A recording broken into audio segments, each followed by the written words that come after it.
Laguna e Karavastas dhe Parku Kombëtar Divja Karavastaj është ndërruar vitet e fundit një nga destinacionet më të vizituara të turizmit natyror në Shqipëri.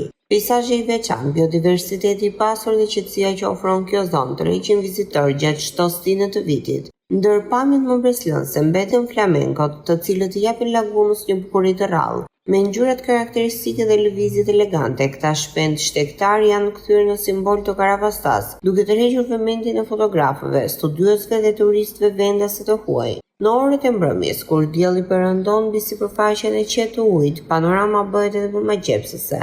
Në këtë habitat të mbrojtur, flamengot vazhdojnë jetën e tyre të egër larg ndërhyrjeve të njeriut, duke u ushqyer me organizma të vegjël që gjenden në lagunë, pjesë thelbësore e ekosistemit të saj. Bashkëtesa mes natyrës dhe turizmit e kanë kthyer Parkun Kombëtar Divja Karavasta në një nga pasuritë më të çmuara natyrore të vendit, një destinacion ku bukuria e egër dhe biodiversiteti vazhdojnë të magnetin çdo vizitor.